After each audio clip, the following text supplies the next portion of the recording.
Hello everyone, welcome back to another vlog. ದಿನ ಬೆಳಗಾದರೆ ನಾವು ಶಿವಮೊಗ್ಗದಿಂದ ತರೀಕೆರೆಗೆ ಹೋಗೋದು. ತರೀಕೆರೆಯಲ್ಲಿ ನಾವು ಹಾಲು ಉಗ್ಸಿ ಬಂದಿರೋ ಮನೆ ಎಲ್ಲಿಗೆ ಬಂತು, ಪ್ರೋಗ್ರೆಸ್ ಆಗಿದೆಯಾ, ಕೆಲಸ ಏನಾದರೂ ನಡೀತಿದೆಯಾ ಅಂತ ನೋಡ್ಕೊಂಡು ಬರೋದು ಇದೇ ಆಗೋಗಿದೆ. ಬಟ್ ನಾವು ಮನೆ ನೋಡಿ ಬಂದಾಗಿಂದನೂ ಏನೂ ಪ್ರೋಗ್ರೆಸ್ ಆಗಿಲ್ಲ. ಹೇಗಿತ್ತೋ ಹಾಗೇ ಇದೆ. ಆಲ್ಮೋಸ್ಟ್ 1.5 ತಿಂಗಳಾಯಿತು ನಾವು ಮನೆ ಸೆಲೆಕ್ಟ್ ಮಾಡಿ. ಆದರೂ ಕೂಡ ಇನ್ನೂ ಅದೇ ಪೊಸಿಷನಲ್ಲಿದೆ. ಸೊ ಅದೇ ಮನೆಗಾಗಿ ವೆಯ್ಟ್ ಮಾಡೋದಾ ಅಥವಾ ಬೇರೆ ಇನ್ಯಾವುದಾದ್ರೂ ಮನೆ ಸಿಗುತ್ತಾ ಅಂತ ಹುಡ್ಕೋದಾ ಅಂತ ಯೋಚನೆ ಮಾಡ್ತಾ ಇದ್ದೀವಿ. ಬಟ್ ನೋಡೋಣ, ಈ ವ್ಲಾಗಲ್ಲಿ ನಿಮಗೆ ಗೊತ್ತಾಗುತ್ತೆ ಯಾವುದಾದ್ರೂ ನಾವು ಒಂದು ಮನೆ ನೋಡ್ಕೊಂಬಂದರೆ. ಸೊ ಎಲ್ಲ ಹೋಗಿ ತರೀಕೆರೆ ಹೋಗಿ ಬಂದಮೇಲೆ ನೈಟ್ ಡಿನ್ನರಿಗೆ ಇವತ್ತು ಸ್ಪೆಷಲಾಗಿ ಏನಾದರೂ ಮಾಡೋಣ ಅಂದ್ಕೊಂಡಿದ್ದೆ, ಎಗ್ ಕರಿ ಅಥವಾ ಎಗ್ ರೈಸ್ ಏನಾದರೂ. ಬಟ್ ಎಗ್ಸ್ ಎಲ್ಲ ಖಾಲಿಯಾಗಿ ಹೋಗಿತ್ತು. ಅದಕ್ಕೆ ಮನೆಯಲ್ಲಿ ದಾಲ್ ಇತ್ತು. ಸೊ ದಾಲ್ ತಡ್ಕ ಮಾಡೋಣ ಅಂತ ಮಾಡ್ತಿದ್ದೀನಿ. ಇದು ನಾರ್ಮಲ್ ದಾಲ್ ತಡ್ಕ ಅಲ್ಲ, ಸ್ವಲ್ಪ ಸ್ಪೆಷಲಾಗಿ ರೆಸ್ಟೋರೆಂಟ್ ಸ್ಟೈಲ್ ಮಾಡ್ತಿದ್ದೀನಿ. ಇದಕ್ಕೆ ನಾನು ಸ್ವಲ್ಪ ಎಣ್ಣೆ ಹಾಕ್ಬಿಟ್ಟು 1 ಸ್ಪೂನಷ್ಟು ಜೀರಿಗೆ ಮತ್ತು 1 ಸ್ಪೂನಷ್ಟು ಜಿಂಜರ್ನ ಪೇಸ್ಟ್ ಥರ ಮಾಡಿದ್ದೀನಿ. ಅಂದರೆ ನಾನು ಮಿಕ್ಸಿಯಲ್ಲಿ ಹಾಕಿಲ್ಲ, ಜಜ್ಜಿದ್ದೀನಿ. ಚೆನ್ನಾಗಿ ಸಣ್ಣದಾಗಿ ಕಟ್ ಮಾಡಿಬಿಟ್ಟು ಜಜ್ಜಿಬಿಟ್ಟು ಚೆನ್ನಾಗಿ ಘಮ ಘಮ ಅಂತ ವಾಸನೆ ಬರೋವರೆಗೂ ಇದನ್ನು ಫ್ರೈ ಮಾಡಿಬಿಟ್ಟು, ಅದಾದಮೇಲೆ ನಾನು ಮಸೂರ್ ದಾಲ್ ಅರ್ಧ ಕಪ್ಪು ಮತ್ತು ಹೆಸರುಬೇಳೆ ಅರ್ಧ ಕಪ್ಪು ತೊಳೆದು ನೆನೆಸಿಟ್ಟಿದ್ದೆ. ಒಂದು 15 ಮಿನಿಟ್ಸ್ 20 ಮಿನಿಟ್ಸ್ ನೆನೆಸಿಟ್ಟಿದ್ದೆ. ಅದನ್ನು ಹಾಕ್ಬಿಟ್ಟು ನಾನು ಇದರಲ್ಲಿ ಹುರ್ಕೋತಾ ಇದ್ದೀನಿ ಒಂದು 2 ನಿಮಿಷ ಹುರ್ಕೊಂಡಿದ್ದಾದಮೇಲೆ ಇದಕ್ಕೆ ನಾನು ಒಂದು 3/4 ಲೀಟ್ರಷ್ಟು ನೀರು ಹಾಕ್ತಾಯಿದ್ದೀನಿ. ಅದಾದಮೇಲೆ ಒಂದು ಸ್ವಲ್ಪ ಉಪ್ಪು ಮತ್ತು ಅರಿಶಿನ ಹಾಕ್ಬಿಟ್ಟು ಕುಕ್ಕರಲ್ಲಿ 2 ವಿಸಿಲ್ ಆಗೋವರೆಗೂ ಕೂಗಿಸ್ಕೊತಾ ಇದ್ದೀನಿ. ಮೀಡಿಯಮ್ ಫ್ಲೇಮಲ್ಲಿ ಇಟ್ಟಿದ್ದೀನಿ ನಾನು. ಇದನ್ನು ನೆನೆಸಿಡುವಾಗ ನಾನು ಫಿಲ್ಟರ್ಡ್ ವಾಟರಲ್ಲಿ ನೆನೆಸಿಟ್ಟಿದ್ರಿಂದ ಅದೇ ನೀರನ್ನು ನಾನು ಕೂಗ್ಸೋದು ಕೂಡ ಹಾಕೋತಾ ಇದ್ದೀನಿ. ಸೊ ಇದು ಬೇಳೆ ಏನಿದೆ ಅದು ನಾವು ಎಣ್ಣೆ ಹಾಕಿರೋದ್ರಿಂದ ತುಂಬ ಮ್ಯಾಶ್ ಆಗಿ ಪೇಸ್ಟ್ ಥರ ಏನು ಆಗೋಗೋದಿಲ್ಲ. ಸ್ವಲ್ಪ ಬೇಳೆ ಕಾಣಿಸೋ ಥರನೇ ಆಗಿರುತ್ತೆ. ಚೆನ್ನಾಗಿ ಮಿಕ್ಸ್ ಮಾಡಿದ್ರೆ ಸಾಕು. ಇದನ್ನು ತುಂಬ ಮ್ಯಾಶ್ ಮಾಡಿ ತುಂಬ ಪಾಯಸ ಥರ ಏನು ಮಾಡೋದು ಬೇಡ. ಸೊ ಈ ಕಡೆ ನಾನು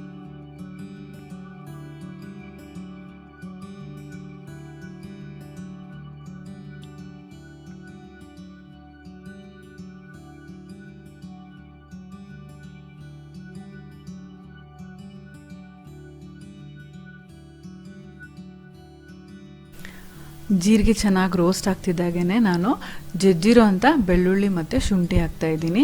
ಇದನ್ನು ನಾವು ಗೋಲ್ಡನ್ ಕಲರ್ ಬರೋವರೆಗೂ ಫ್ರೈ ಮಾಡಬೇಕು. ಇದು ಎಷ್ಟು ಚೆನ್ನಾಗಿ ನಾವು ತಡ್ಕನ ಫ್ರೈ ಮಾಡ್ತೀವೋ ದಾಲ್ ತಡ್ಕ ಅಷ್ಟು ಟೇಸ್ಟಿಯಾಗಿರುತ್ತೆ. ಇದಕ್ಕೆ ಒಂದೇ ಒಂದು ಚಿಕ್ಕ ಈರುಳ್ಳಿ ಸಣ್ಣದಾಗಿ ಕಟ್ ಮಾಡ್ಕೊಂಡಿರೋದನ್ನು ಹಾಕ್ತಿದ್ದೀನಿ. ಈ ದಾಲ್ ತಡ್ಕ ನೀವು ಮನೇಲಿ ಟ್ರೈ ಮಾಡಿ ನೋಡಿ. ಇದು ಜಸ್ಟ್ ದಾಲ್ ತಡ್ಕ ಅಂತ ಅನ್ಸೋದೇ ಇಲ್ಲ, ಏನೋ ಸ್ಪೆಷಲ್ಲಾಗಿ ಮಾಡಿದ್ದೀವಿ ಅಂತ ಅನಿಸುತ್ತೆ. ಅಷ್ಟು ಟೇಸ್ಟಿಯಾಗಿರುತ್ತೆ. ಈಗ ಈರುಳ್ಳಿ ಕೂಡ ಗೋಲ್ಡನ್ ಬ್ರೌನ್ ಕಲರ್ ಆಗೋವರೆಗೂ ಹುರಿತಿದ್ದೀನಿ. ಹಾಗೆಯೇ ಇದಕ್ಕೆ ಬ್ಯಾಡಗಿ ಮೆಣಸಿನ್ಕಾಯಿ ಒಂದು 3 ಹಾಕಿದ್ದೀನಿ. ಬ್ರೇಕ್ ಮಾಡ್ದಲೇ ಫುಲ್ ಹಾಕಿದ್ದೀನಿ. ಮತ್ತು 1-2 ಹಸಿ ಮೆಣಸಿನ್ಕಾಯಿ ಕೂಡ ರಫಾಗಿ ಕಟ್ ಮಾಡಿ ಹಾಕಿದ್ದೀನಿ. ಇದೆಲ್ಲನೂ ಚೆನ್ನಾಗಿ ಫ್ರೈ ಆಗಬೇಕು. ಹಸಿ ವಾಸನೆ ಎಲ್ಲ ಹೋಗಿ ಈರುಳ್ಳಿಯಲ್ಲಿರೋ ನೀರಿನ ಅಂಶ ಎಲ್ಲ ಹೋಗಿ ನೋಡ್ತಿರ್ಬೋದು ನೀವು, ಕಲರ್ ಎಷ್ಟು ಚೆನ್ನಾಗಿ ಬ್ರೌನಿಷ್ ಕಲರ್ ಬರ್ತಾ ಇದೆ. ಈಗ ಒಂದು ಟೊಮ್ಯಾಟೊ, ಸಣ್ಣದಾಗಿರೋ ಟೊಮ್ಯಾಟೊ ಸಣ್ಣದಾಗಿ ಕಟ್ ಮಾಡಿ ಹಾಕಿ, ಈ ಟೊಮ್ಯಾಟೊ ಹಸಿ ವಾಸನೆ ಹೋಗಿ ಟೊಮ್ಯಾಟೊ ಎಲ್ಲ ಸಾಫ್ಟಾಗಿ ಇದರಲ್ಲಿರೋ ನೀರೆಲ್ಲ ಬಿಟ್ಕೊಂಡು ಆಮೇಲೆ ಎಣ್ಣೆ ಕೂಡ ಬಿಟ್ಕೊಳ್ಳೋವರೆಗೂ ಚೆನ್ನಾಗಿ ಫ್ರೈ ಮಾಡಬೇಕು. ನಾವು ಎಷ್ಟು ಕಡಿಮೆ ಫಾಸ್ಟಾಗಿ ಫ್ರೈ ಮಾಡ್ತಾ ಬೇರೆ ಇಂಗ್ರೀಡಿಯೆಂಟ್ಸ್ ಹಾಕ್ಕೊಂಡು ಹೋಗ್ಬಿಟ್ರೆ ಆ ಟೇಸ್ಟ್ ಬರೋದಿಲ್ಲ. ದಾಲ್ ತಡ್ಕದಲ್ಲಿ ತಡ್ಕನೇ ಇಂಪಾರ್ಟೆಂಟು. ಸೊ ತಡ್ಕ ತುಂಬ ಚೆನ್ನಾಗಿ ಫ್ರೈ ಮಾಡಬೇಕು. ಈ ಕಡೆ ಕುಕ್ಕರ್ ಓಪನ್ ಮಾಡಿ ತೋರಿಸ್ತಾ ಇದ್ದೀನಿ ನೋಡಿ. ಈ ರೀತಿ ಬೇಳೆ ಬೆಂದಿದ್ರೆ ಸಾಕು. ಇಷ್ಟು ನೀರಿನ ಅಂಶ ಕೂಡ ಇರಬೇಕು, ಯಾಕಂದರೆ ನಾವು ತಡ್ಕ ಎಲ್ಲ ಹಾಕಿದ್ಮೇಲೆ ಇನ್ನೂ ಗಟ್ಟಿಯಾಗಿ ಹೋಗುತ್ತೆ, ತಣ್ಣಗಾದ್ಮೇಲೆ ಇನ್ನೂ ಗಟ್ಟಿಯಾಗಿ ಹೋಗುತ್ತೆ. ಈಗ ಟೊಮ್ಯಾಟೊ ಕೂಡ ಸಾಫ್ಟ್ ಆಗಿದೆ ನಾನು ಮುಚ್ಚಿಟ್ಟಿದ್ರಿಂದ. ನಾನು ವಾಯ್ಸ್ ಓವರ್ ಕೊಡ್ತಾ ಮಾತಾಡ್ತಿರೋದಕ್ಕೆ ಚರಿತು ಕೂಡ ಅವನು ಮಾತಾಡ್ತಾ ಇದ್ದಾನೆ ನನ್ನ ಜೊತೆಗೆ ಒಂದೇ ಭಾಷೆಯಲ್ಲಿ. ಅದು ನಿಮಗೆ ಕೇಳಿಸ್ತಾ ಇರ್ಬೋದು. ಈಗ ಒಗ್ಗರಣೆಗೆ ನಾನು ಟೊಮ್ಯಾಟೊ ಎಲ್ಲ ಫ್ರೈ ಆಗಿದ್ದಾದಮೇಲೆ 1 ಟೀ ಸ್ಪೂನಷ್ಟು ಧನಿಯಾ ಪುಡಿ ಹಾಕ್ತಾಯಿದ್ದೀನಿ. ಪ್ರತಿಯೊಂದು ಐಟಮು ಹಾಕಿದ ತಕ್ಷಣ ನಾನು ಮಿಕ್ಸ್ ಮಾಡ್ಕೊತಿದ್ದೀನಿ. ಹಾಗೆಯೇ ಫ್ಲೇಮ್ನ ಫುಲ್ ಕಡಿಮೆಗೆ ಇಟ್ಟಿದ್ದೀನಿ, ಮಸಾಲೆ ಎಲ್ಲ ಸುಟ್ಟೋಗಬಾರ್ದು ಅಂತ. ಈಗ 1 ಟೀ ಸ್ಪೂನಷ್ಟು ಖಾರದ ಪುಡಿ ಕೂಡ ಹಾಕಿ ಮತ್ತೆ ಅದನ್ನು ಫ್ರೈ ಮಾಡ್ಕೊತಿದ್ದೀನಿ. ಇದೆಲ್ಲನೂ ನಾವು ಹೈ ಫ್ಲೇಮಲ್ಲಿ ಮಾಡೋಕ್ಕೆ ಹೋದರೆ ಸುಟ್ಟೋಗಿರೋ ವಾಸನೆ ಬಂದ್ಬಿಟ್ಟು ತಡ್ಕ ಟೇಸ್ಟ್ ಅಷ್ಟು ಟೇಸ್ಟಿಯಾಗಿ ಬರೋದಿಲ್ಲ. 1/4 ಟೀ ಸ್ಪೂನಷ್ಟು ಗರಂ ಮಸಾಲೆ ಹಾಕ್ತಾಯಿದ್ದೀನಿ. ಹಾಗೆಯೇ 1 ಟೀ ಸ್ಪೂನಷ್ಟು ಕಸೂರಿ ಮೇಥಿ ಕೂಡ ಹಾಕ್ತಿದ್ದೀನಿ. ಇದನ್ನು ಕೂಡ ಎಲ್ಲನೂ ಫ್ರೈ ಮಾಡ್ಕೊತಿದ್ದೀನಿ.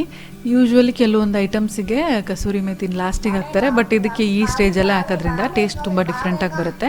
ಇದಕ್ಕೆ ಆ್ಯಕ್ಚುಲಿ 1/4 ಟೀ ಸ್ಪೂನಿಂದ ಅರ್ಧ ಟೀ ಸ್ಪೂನಷ್ಟು ಆಮ್ಚೂರು ಪೌಡರ್ ಹಾಕಬೇಕಿತ್ತು, ಮನೇಲಿ ಇರಲಿಲ್ಲ. ಅದಕ್ಕೆ ಟೇಸ್ಟ್ ಬರಬೇಕಂದ್ರೆ, ಮ್ಯಾಂಗೋ ಟೇಸ್ಟ್ ಬರಬೇಕಂತ ನಾನು ಮ್ಯಾಂಗೋ ಉಪ್ಪಿನಕಾಯಿ, ಮನೆಯಲ್ಲಿರೋ ಮಾವಿನಕಾಯಿ ಉಪ್ಪಿನಕಾಯಲ್ಲಿರೋ ರಸನ 1/4 ಟೀ ಸ್ಪೂನಿಂದ ಅರ್ಧ ಟೀ ಸ್ಪೂನಷ್ಟು ಹಾಕಿದ್ದೀನಿ. ಈಗ ಅದೆಲ್ಲ ಚೆನ್ನಾಗಿ ಫ್ರೈ ಮಾಡ್ಕೊಂಡಿದ್ದಾದಮೇಲೆ ಬೇಯಿಸಿಟ್ಕೊಂಡಿರೋ ಬೇಳೆನ ಹಾಕಿ ಮಿಕ್ಸ್ ಮಾಡ್ತಾ ಇದ್ದೀನಿ. ಈಗ ಈ ಒಗ್ಗರಣೆಯಲ್ಲಿ ಈ ಬೇಳೆ ಎಲ್ಲ ಚೆನ್ನಾಗಿ ಮಿಕ್ಸ್ ಆಗಿ ಒಂದು ಫ್ಲೇವರ್ ತೊಗೊಳುತ್ತೆ. ಇದನ್ನು ಸಿಮ್ಮಿಗೆ ಮಾಡಿಬಿಟ್ಟು ಉಪ್ಪು ಈ ಸ್ಟೇಜಲ್ಲಿ ನೋಡಿಕೊಂಡು ನಿಮ್ಗೆ ಕಡಿಮೆ ಇದ್ದರೆ ಮೇಲಿಂದ ಉಪ್ಪು ಹಾಕ್ಕೋಬೋದು. ಈಗ ಇದು ಲೈಟಾಗಿ ಕುದೀತಾ ಇರುತ್ತೆ, ಆವಾಗ ನಾವು ಫೈನಲ್ ತಡ್ಕನ ರೆಡಿ ಮಾಡ್ಕೊಳ್ಳೋಣ. ಈ ಫೈನಲ್ ತಡ್ಕಾಗೆ ಒಂದು ಅರ್ಧ ಸ್ಪೂನಷ್ಟು ನಿಂಬೆಹಣ್ಣಿನ ರಸನ ಹಿಂಡಿದ್ದೀನಿ ಇದಕ್ಕೆ. ಈಗ ಪಕ್ಕದಲ್ಲಿ ಸಿಮ್ ಆಗ್ತಿರುವಾಗ ನಾವು ಫೈನಲ್ ತಡ್ಕ ರೆಡಿ ಮಾಡ್ಕೊಳ್ಳೋಣ. ಫೈನಲ್ ತಡ್ಕಾಗೆ ಇಂಪಾರ್ಟೆಂಟ್ ಅಂದರೆ ತುಪ್ಪದಲ್ಲಿ ಒಗ್ಗರಣೆ ಹಾಕೋದ್ರಿಂದ ಇದಕ್ಕೆ ಒಳ್ಳೆ ಸ್ಮೆಲ್ಲು ಮತ್ತು ಒಳ್ಳೆ ಟೇಸ್ಟ್ ಕೂಡ ಬರುತ್ತೆ. ಈ ತುಪ್ಪಕ್ಕೆ ಒಂದು ಚಿಟಿಕೆ ಇಂಗು, 1 ಟೀ ಸ್ಪೂನಷ್ಟು ಜೀರಿಗೆ ಮತ್ತು ಒಣಮೆಣಸಿನ್ಕಾಯಿ, ಒಂದು ಚಿಕ್ಕ ಈರುಳ್ಳಿ, ಇದನ್ನೆಲ್ಲ ಹಾಕಿ ಫ್ರೈ ಮಾಡ್ಕೋಬೇಕು. ಈ ಈರುಳ್ಳಿ ಲೈಟ್ ಗೋಲ್ಡನ್ಗಿಂತ ಜಾಸ್ತಿನೇ ಫ್ರೈಡ್ ಅನಿಯನ್ಸ್ ಮಾಡ್ತೀವಲ್ಲ ನಾವು ಬಿರಿಯಾನಿಗೆಲ್ಲ ಮಾಡುವಾಗ, ಅಷ್ಟು ಚೆನ್ನಾಗೇ ಇದು ಫ್ರೈ ಆಗಬೇಕು. ಆಮೇಲೆ ಲಾಸ್ಟಿಗೆ ಇಳಿಸೋಕ್ಕೂ ಮುಂಚೆ ಫುಲ್ ಸಿಮ್ ಮಾಡಿಬಿಟ್ಟು 1/4 ಟೀ ಸ್ಪೂನಷ್ಟು ಖಾರದ ಪುಡಿ ಹಾಕಿ ಅದು ಕಲರ್ ಎಣ್ಣೆಲಿ ಬಿಟ್ಕೊಳ್ಳೋವರೆಗೂ ಫ್ರೈ ಮಾಡಿಬಿಟ್ಟು ಆಮೇಲೆ ಅದನ್ನು ದಾಲ್ ಫ್ರೈಗೆ ಆ್ಯಡ್ ಮಾಡಿದ್ರೆ ಆಯಿತು. ಅದಷ್ಟು ಈರುಳ್ಳಿ ಚೆನ್ನಾಗಿ ಲೋ ಫ್ಲೇಮಲ್ಲಿ ಫ್ರೈ ಆಗೋದ್ರೊಳಗೆ ನಾನು ಜೀರಾ ರೈಸ್ ರೆಡಿ ಮಾಡ್ತಾಯಿದ್ದೀನಿ. ಜೀರಾ ರೈಸ್ ಕೂಡ ತುಂಬ ಸಿಂಪಲಾಗಿ ಮಾಡ್ತಿದ್ದೀನಿ. 1 ಟೀ ಸ್ಪೂನ್ ಎಣ್ಣೆ ಮತ್ತು 1 ಟೀ ಸ್ಪೂನ್ ತುಪ್ಪಗೆ 2 ಟೀ ಸ್ಪೂನಷ್ಟು ಜೀರಿಗೆ ಹಾಕ್ಬಿಟ್ಟು ಜೀರಿಗೆ ರೋಸ್ಟ್ ಕಲರ್ ಆಗೋವರೆಗೂ ಫ್ರೈ ಮಾಡ್ತಿದ್ದೀನಿ. ಸೀದೋದ್ರೆ ಚೆನ್ನಾಗಿರಲ್ಲ, ಜಸ್ಟ್ ರೋಸ್ಟ್ ಆಗಬೇಕಷ್ಟೇ. ಇದಕ್ಕೆ ನಾನು ಅಕ್ಕಿನ ಹಾಕ್ತಿದ್ದೀನಿ, ತೊಳೆದಿಟ್ಕೊಂಡಿರೋ 1 ಕಪ್ ಅಕ್ಕಿ. ಇದಕ್ಕೆ ಜೀರಾ ರೈಸ್ ಅಂತ ಬರುತ್ತಲ್ಲ, ಜೀರಿಗೆ ಅಕ್ಕಿ ಅಥವಾ ವಾಸನೆ ಅಕ್ಕಿ, ಅದನ್ನು ಹಾಕಿದರೆ ಇನ್ನೂ ಚೆನ್ನಾಗಿರುತ್ತೆ. ಬಾಸ್ಮತಿಲಿ ಕೂಡ ಮಾಡ್ತಾರೆ ಕೆಲವರು. ಸೊ ಈಗ ಅಕ್ಕಿ ಈ ಕಡೆ ಹುರ್ಕೋತಾ ಇರುವಾಗ ಪಕ್ಕದಲ್ಲಿ ನಾನು ಅಕ್ಕಿ ಎಷ್ಟು ತೊಗೊಂಡಿದ್ದೀವೋ ಅದರ ಡಬಲ್ ನೀರನ್ನ ಕಾಯ್ಸೋಕ್ಕಿಟ್ಟಿದ್ದೀನಿ. ಇದಕ್ಕೆ ಬಿಸಿ ನೀರು ಹಾಕಿದ್ರೆ ಅಕ್ಕಿ ಫುಲ್ ಉದ್ರುದ್ರಾಗುತ್ತೆ, ಮುದ್ದೆ ಆಗೋದಿಲ್ಲ ಜೀರಾ ರೈಸು. ಅದಕ್ಕೋಸ್ಕರ ನೀರಿಗೇ ನಾನು 1/4 ಟೀ ಸ್ಪೂನಷ್ಟು ಉಪ್ಪು ಹಾಕಿದ್ದೀನಿ. ಈಗ ಅಕ್ಕಿ ಕೂಡ ನೀರಿನಂಶ ಎಲ್ಲ ಹೋಗಿ ತುಪ್ಪದಲ್ಲಿ ನಾವು ಹುರಿದಿರೋ ಸ್ಮೆಲ್ ಲೈಟಾಗಿ ಬರೋವರೆಗೂ ಹುರ್ಕೋಬೇಕು. ಆವಾಗ ಅಕ್ಕಿ ತುಂಬಾ ಚೆನ್ನಾಗಿ ಸ್ಮೆಲ್ ಬರುತ್ತೆ, ತುಪ್ಪದಲ್ಲಿ ಹುರಿದಿರೋ ಅಕ್ಕಿ ಸ್ಮೆಲ್ಲು. ಹಾಗೆ ಜೀರಾ ರೈಸ್ ಟೇಸ್ಟ್ ಕೂಡ ತುಂಬ ಎನ್ಹ್ಯಾನ್ಸ್ಡ್ ಆಗಿರುತ್ತೆ. ಈ ಕಡೆ ತಡ್ಕ ಫೈನಲ್ ಆಗಿ ರೆಡಿಯಾಗಿದೆ. ನಾನು ಖಾರದ ಪುಡಿ ಕೂಡ ಹಾಕಿದ್ದೀನಿ. ಇದನ್ನು ಈಗ ತಡ್ಕಾಗೆ ಹಾಕಿಬಿಟ್ಟು ಒಂದು ರೌಂಡ್ ಮಿಕ್ಸ್ ಮಾಡಿಬಿಟ್ಟು ಮುಚ್ಚಿಟ್ಬಿಟ್ರೆ ದಾಲ್ ತಡ್ಕ ರೆಸ್ಟೋರೆಂಟ್ ಸ್ಟೈಲ್ ರೆಡಿ ಆಗುತ್ತೆ. ಇದು ಜೀರಾ ರೈಸ್ ಜೊತೆ, ಗೀ ರೈಸ್ ಜೊತೆ, ಚಪಾತಿ, ಪರೋಟ, ಇದೆಲ್ಲದ್ರ ಜೊತೆ ತುಂಬ ಚೆನ್ನಾಗಿರುತ್ತೆ. ರೋಟಿ, ನಾನ್, ನೀವೇನು ಬೇಕಾದರೂ ಮಾಡ್ಕೋಬೋದು. ಡೆಫಿನೆಟ್ಲಿ ಟ್ರೈ ಮಾಡಿ. ಹೇಗಾಗಿತ್ತು, ಮನೇಲಿ ಎಲ್ಲರೂ ಎಂಜಾಯ್ ಮಾಡಿದ್ರ ಅಂತ ನನಗೆ ಕಮೆಂಟ್ಸಲ್ಲಿ ತಿಳಿಸೋದನ್ನು ಮರಿಬೇಡಿ. ನಾವಿದಕ್ಕೆ ಜೀರಾ ರೈಸ್ ಜೊತೆಗೆ ಚಪಾತಿಗೆ ಮಧ್ಯದಲ್ಲಿ ಎಣ್ಣೆ ಹಚ್ಬಿಟ್ಟು ಫೋಲ್ಡ್ ಮಾಡಿ ಮಾಡ್ತೀವಲ್ಲ ಪರೋಟ ಥರ, ಆ ರೀತಿ ಚಪಾತಿ ಮಾಡಿದ್ವಿ. ಈಗ ಅಕ್ಕಿ ಹುರ್ಕೊಂಡಿದ್ದಾದಮೇಲೆ ನೀರನ್ನು ಆ್ಯಡ್ ಮಾಡ್ತಿದ್ದೀನಿ ಜೀರಾ ರೈಸಿಗೆ. ನೀರಿನ ಅಂಶ ಎಲ್ಲ ಎವಾಪ್ರೇಟ್ ಆಗಿ ಹೋಗ್ತಿದ್ದಾಗ ನಾನು ಸಿಮ್ ಮಾಡಿ ಮುಚ್ಚಿಟ್ಟಿದ್ದೀನಿ. ಒಂದು 10 ಮಿನಿಟ್ಸ್ ಸಿಮ್ಮಲ್ಲಿ ಅರಳ್ಕೊಂಡ್ರೆ ಸಾಕು, ರೆಡಿ ಆಗಿಬಿಡುತ್ತೆ. ಈ ಕಡೆ ಚಪಾತಿ ನಾನು ಹೇಳ್ದನಲ್ಲ, ಮಡಚಿ ಎಣ್ಣೆ ಹಾಕಿ ಮಾಡ್ತೀವಲ್ಲ ಪರೋಟ ಥರ ಚಪಾತಿ ಮಾಡ್ತಾಯಿದ್ದೀನಿ. ಮಾಡ್ತಾ ನಾನು ಕೂಕು FM ಕೇಳ್ತಾ ಇರ್ತೀನಿ. ಈ ನಡುವೆ ನಾನು ಬಯೋಗ್ರಫೀಸ್ ಕೇಳೋಕ್ಕೆ ಸ್ಟಾರ್ಟ್ ಮಾಡಿದ್ದೀನಿ. ಮೇಜರ್ ಸಂದೀಪ್ ಅವರ ಬಯೋಗ್ರಫಿನೂ ಕೇಳ್ತಾ ಇದ್ದೀನಿ ನಾನು. ತುಂಬಾ ಇಂಟ್ರೆಸ್ಟಿಂಗ್ ಆಗಿದೆ. Don't come up, I will handle them. ನೀವ್ಯಾರು ಮೇಲಕ್ ಬರೋ ಅಗತ್ಯ ಇಲ್ಲ. ಈ ಉಗ್ರರನ್ನ ನಾನೊಬ್ಬನೇ ನೋಡಿಕೊಳ್ತೀನಿ. ಇದು ಆ ವೀರ ಯೋಧನ ಕೊನೆಯ ಮಾತುಗಳಾಗಿತ್ತು. ನಿಮಗೂ ಈ ರೀತಿ ಇಂಟ್ರೆಸ್ಟಿಂಗ್ ಬುಕ್ಸ್ ಓದೋಕ್ಕೆ ಇಂಟ್ರೆಸ್ಟ್ ಇದೆ, ಕೂಕು FM ನಿಮಗೆ ಹೇಳಿ ಮಾಡಿಸ್ತಾಗಿದೆ. ಯಾಕಂದರೆ ಕೆಲಸ ಮಾಡ್ತಾ ಇದನ್ನು ಕೇಳ್ಬೋದು. ಅದರಲ್ಲೂ ನಿಮ್ಮ ರೀಜನಲ್ ಲ್ಯಾಂಗ್ವೇಜ್ ಅಂದರೆ ಕನ್ನಡದಲ್ಲಿ ಕೂಡ ಕೇಳ್ಬೋದು ಒಳ್ಳೊಳ್ಳೆ ಬುಕ್ಸ್ನ. ಇದರಲ್ಲಿ 5,000 ಗಂಟೆಗಳಿಗಿಂತ ಹೆಚ್ಚು ಕಂಟೆಂಟ್ ಲೈಬ್ರರಿಗಳಿದ್ದಾವೆ. ಹಾಗೆಯೇ ಇದರ ರೇಟಿಂಗು ಆ್ಯಪ್ ಸ್ಟೋರ್ ಮತ್ತು ಪ್ಲೇಸ್ಟೋರಲ್ಲಿ 4.5 ಇದೆ, 4.5 ಸ್ಟಾರ್ ಇದೆ. ಸೊ ಇದರ ಸಬ್ಸ್ಕ್ರಿಪ್ಷನ್ ಚಾರ್ಜು 399 ರುಪೀಸು ವರ್ಷಕ್ಕೆ. ಬಟ್ ನೀವು ನಮ್ಮ ಚಾನಲ್ನ ಫ್ಯಾಮಿಲಿ ಮೆಂಬರ್ ಆಗಿರೋದ್ರಿಂದ BBK50 ಅನ್ನೋ ಕೂಪನ್ ಕೋಡ್ನ ಯೂಸ್ ಮಾಡಿದ್ರೆ 50% ಡಿಸ್ಕೌಂಟ್ ಸಿಗುತ್ತೆ. ಅಂದರೆ 199 ರುಪೀಸ್ ಪರ್ ಇಯರು. ಈ ಆಫರು ಫಸ್ಟ್ 250 ಯೂಸರ್ಸ್ಗೆ ಮಾತ್ರ. ಸೊ ಲಿಂಕ್ನ ಡಿಸ್ಕ್ರಿಪ್ಷನ್ ಬಾಕ್ಸಲ್ಲಿ ಹಾಕಿರ್ತೀನಿ, ಚೆಕ್ಔಟ್ ಮಾಡೋದನ್ನು ಮರಿಬೇಡಿ. ಒಂದೊಂದು ಸಲ ಇಕ್ಕಿದಂಗೆ ಬಿರಿಯಾನಿ ಎಲ್ಲ ತಿನ್ನಬೇಕು ಅನಿಸುತ್ತೆ. ಒಂದು ಪ್ಲೇಟ್ ಬಿರಿಯಾನಿಗೆ 200 ರೂಪಾಯಿಗಿಂತ ಕಡಿಮೆ ಎಲ್ಲೂ ಸಿಗೋದಿಲ್ಲ. ಸೊ 199 ರುಪೀಸ್ಗೆ ಒಂದು ವರ್ಷಕ್ಕಾಗುವಷ್ಟು ನಾವು ಎಷ್ಟು ಬುಕ್ಸ್ಗಳನ್ನ ಆಕ್ಸೆಸ್ ಮಾಡ್ಬೋದು ಅಂದರೆ ಆರಾಮಾಗಿ ವರ್ತ್ ಅನಿಸುತ್ತೆ ನನಗೆ ಇಷ್ಟು ಅಮೌಂಟ್ ಕೊಡೋದು ಕೂಕು ಎಫ್ ಎಮ್ಗೋಸ್ಕರ. ನಾನು ಚರಿತಿಗೆ ಊಟ ಮಾಡಿಸಿ ಬರೋ ಅಷ್ಟರಲ್ಲಿ ರೂಮಲ್ಲಿ ಕೂರ್ಸ್ಕೊಂಡು ಊಟ ಮಾಡಿಸ್ತೀನಿ ನಾನು ಅವನಿಗೆ. ಮಾಡ್ಕೊಂಡು ಬರೋ ಅಷ್ಟೊತ್ತಿಗೆ ಎಲ್ರದ್ದು ಊಟ ಆಲ್ಮೋಸ್ಟ್ ಫಿನಿಶಿಂಗ್ ಸ್ಟೇಜಿಗೆ ಬಂದಿತ್ತು. ನಿಮಗೆ ನಾನು ಎಲ್ಲ ಐಟಮ್ಸು ಜೋಡಿಸಿ ತೋರಿಸೋಣ ಅಂದ್ಕೊಂಡಿದ್ದೆ, ಬಟ್ ಫೈನಲಾಗಿ ನನಗೆ ಇಷ್ಟು ಉಳಿದಿದೆ. ಸೊ ಈಗ ನಾನು ಕೂಡ ಊಟ ಮಾಡಿ ಮಲ್ಕೋತೀನಿ. Next day Sunday routine usually ಬೆಳಗ್ಗೆ ಎದ್ದ ತಕ್ಷಣ ಕ್ಲೀನಿಂಗ್ ಮಾಡೋದು. ಎವ್ರಿ ಸಂಡೇ ಕ್ಲೀನ್ ಮಾಡಿದರೂ ಕೂಡ ವಾರದ ಕೊನೆ ಆಗ್ತಿದ್ದಾಗೆ ಎಲ್ಲನೂ ಮೆಸ್ಸಿ ಆಗೋಗಿರುತ್ತೆ. ಅದು ಇದು ಚಿಕ್ಕ ಚಿಕ್ಕ ಸಾಮಾನು ಅಲ್ಲಿ ಇಲ್ಲಿ ಹರಡ್ಕೊಂಡಿರುತ್ತೆ. ಎವ್ರಿ ಡೇ ಕ್ಲೀನ್ ಮಾಡಿದ್ರೂ ಕೂಡ ಸಾಮಾನು ಹರಡ್ಕೋತಾನೆ ಇರುತ್ತೆ. ಅದರಲ್ಲೂ ನಾವು ತಮಿಳ್ನಾಡಿಂದ ತಂದಿದ್ದ ಸಾಮಾನು ಕೂಡ ತುಂಬಾ ಇದೆ. ಅದಕ್ಕೆಲ್ಲನೂ ನಾನು ಅರೇಂಜ್ಮೆಂಟ್ಸ್ ಕೂಡ ಮಾಡೋಕ್ಕೆ ಟೈಮ್ ಆಗಿಲ್ಲ, ಯಾಕಂದರೆ ತರೀಕೆರೆಗೆ ಅಲ್ಲಿ ಇಲ್ಲಿ ಓಡಾಡ್ತಿರ್ತೀವಿ. ಇವತ್ತು ಕೂಡ ತರೀಕೆರೆಗೆ ಹೋಗೋದಿದೆ. ಸೊ ಹೋಗೋಕ್ಕೂ ಮುಂಚೆ ಒಂದಷ್ಟು ಒಗೆದು ಒಣಗಿಸಿ ಮಡ್ಚಿಟ್ಟಿರೋ ಬಟ್ಟೆಗಳನ್ನ ಅದರ ಜಾಗಕ್ಕೆ ಸೇರಿಸ್ಬಿಟ್ಟು ಅಲ್ಲಿ ಇಲ್ಲಿ ಹರಡ್ಕೊಂಡಿರೋ ಸಣ್ಣ ಸಣ್ಣ ಸಾಮಾನನ್ನು ಅದರ ಜಾಗಕ್ಕೆ ಸೇರಿಸ್ಬಿಟ್ಟು ಒಂದು ಶೋಕೇಸ್ ಎಲ್ಲ ಕ್ಲೀನಾಗಿ ಡಸ್ಟಿಂಗ್ ಮಾಡಿ, ಸ್ವಾತಿ ರೂಮಲ್ಲೂ ಕೂಡ ಒಂದಷ್ಟು ಶೆಲ್ವ್ಸ್ ಎಲ್ಲ ಡಸ್ಟಿಂಗ್ ಮಾಡಿ ಒರೆಸ್ಬಿಟ್ಟು ಹೋಗೋಣ ಅಂತ ಕ್ಲೀನ್ ಮಾಡ್ತಿದ್ದೀನಿ.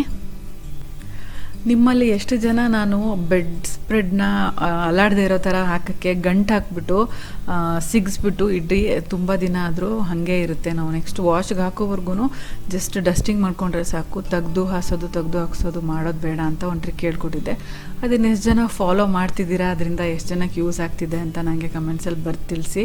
ನಾನಂತೂ ರೆಗ್ಯುಲರಾಗಿ ಅದನ್ನೇ ಫಾಲೋ ಮಾಡ್ತಾಯಿದ್ದೀನಿ. ಸೊ ಫೈನಲಿ ನಮ್ಮ ರೂಮು ಒಂದು ಲೆವೆಲ್ಲಿಗೆ ಎಲ್ಲ ಕ್ಲೀನ್ ಆಗ್ತಾ ಬಂತು. ನೆಕ್ಸ್ಟ್ ಸ್ವಾತಿ ರೂಮ್ ಆಲ್ಮೋಸ್ಟ್ ಎಲ್ಲ ಕ್ಲೀನಾಗೇ ಇದೆ, ಜಸ್ಟ್ ಡಸ್ಟಿಂಗ್ ಅಷ್ಟೇ ಮಾಡೋದು. ಇದಾದಮೇಲೆ ನಾವು ತರೀಕೆರೆಗೆ ಕಾರ್ತಿಕ್ ಒಂದಷ್ಟು ಮನೆಗಳು ಹೊಸದಾಗಿ ನೋಡ್ಕೊಂಡು ಬಂದಿದ್ದೀನಿ. ಅದರಲ್ಲಿ ನಂಗೆ ಇಷ್ಟ ಆಗಿರೋ ಮನೆ ತೋರಿಸ್ತೀನಿ ಅಂತ ಹೇಳಿದ್ದಾರೆ.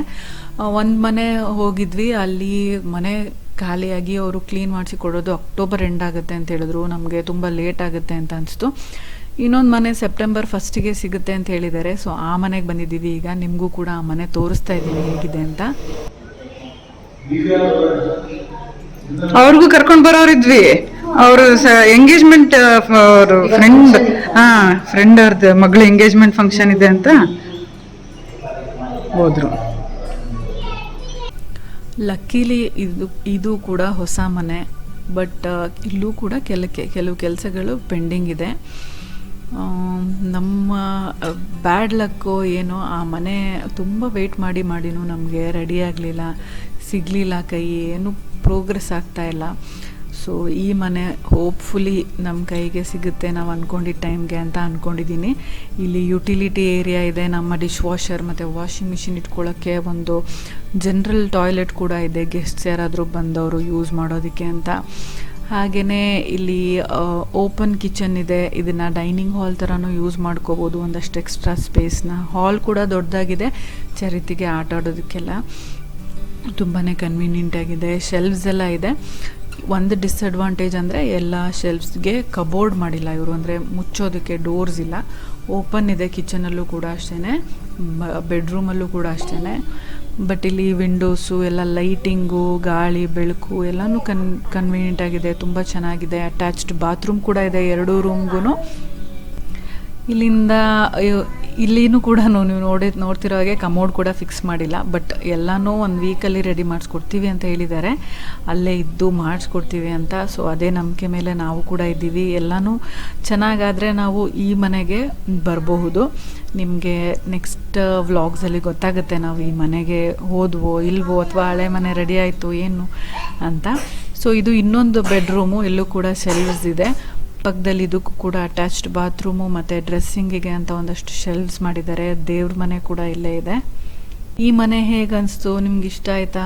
ಏನು ಮಾಡೋದು, ಈ ಮನೆಗೆ ಹೋಗೋದಾ ಅಥವಾ ಹಳೆ ಮನೆಗೆ ವೆಯ್ಟ್ ಮಾಡೋದಾ? ನಿಮ್ಮ ಒಪಿನಿಯನ್ ಏನು ಅಂತ ನನಗೆ ಕಮೆಂಟ್ಸಲ್ಲಿ ತಿಳಿಸಿ.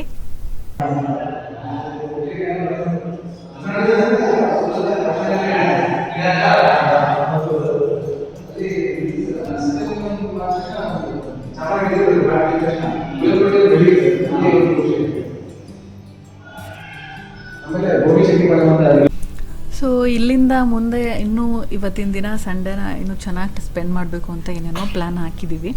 ನಾವು ಯಾರಿಗೋಸ್ಕರನೋ ವೇಟ್ ಮಾಡ್ತಿದ್ದೀವಿ, ಯಾರಿಗೋಸ್ಕರ ವೇಟ್ ಮಾಡ್ತಿದ್ದೀವಿ, ಯಾರ ಜೊತೆ ಎಲ್ಲಿಗೆ ಹೋಗ್ತಿದ್ದೀವಿ ಅದನ್ನೆಲ್ಲ ನೀವು ನನ್ನ ನೆಕ್ಸ್ಟ್ ಬ್ಲಾಗಲ್ಲಿ ನೋಡ್ಬೋದು. ಚರಿತಿಗೆ ನಾನು ಬಾಳೆಹಣ್ಣು ತಂದಿದ್ದೆ, ಬಾಳೆಹಣ್ಣು ತಿಂತಾ ಇದ್ದೀನಿ, ಅವನು ಕೂಡ ಎಂಜಾಯ್ ಮಾಡ್ತಿದ್ದಾನೆ. ಈ ವಿಡಿಯೋ ಇಷ್ಟ ಆಗಿದ್ರೆ ಲೈಕ್ ಮಾಡಿ, ಫ್ರೆಂಡ್ಸ್ ಆ್ಯಂಡ್ ಫ್ಯಾಮಿಲಿ ಜೊತೆ ಕೂಡ ಶೇರ್ ಮಾಡಿ. ನೀವಿನ್ನೂ ನಮ್ಮ ಚಾನಲ್ಗೆ ಸಬ್ಸ್ಕ್ರೈಬ್ ಮಾಡದೆ ನೋಡ್ತಾ ಇದ್ದರೆ ಸಬ್ಸ್ಕ್ರೈಬ್ ಮಾಡಿ, ಪಕ್ಕದಲ್ಲಿರೋ ಬೆಲ್ಲೈಕನ್ನ ಕ್ಲಿಕ್ ಮಾಡೋದ್ರಿಂದ ನನ್ನ ಎಲ್ಲ ವಿಡಿಯೋ ನೋಟಿಫಿಕೇಷನ್ ನಿಮ್ಮ ಮೊಬೈಲ್ಗೆ ತಕ್ಷಣ ಸಿಗುತ್ತೆ ಅಂತ ಹೇಳ್ತಾ ಈ ವ್ಲಾಗ್ ನಾನು ಅಲ್ಲಿಗೆ ಮುಗಿಸ್ತಾ ಇದ್ದೀನಿ. See you all in my next vlog. Till then take care, bye.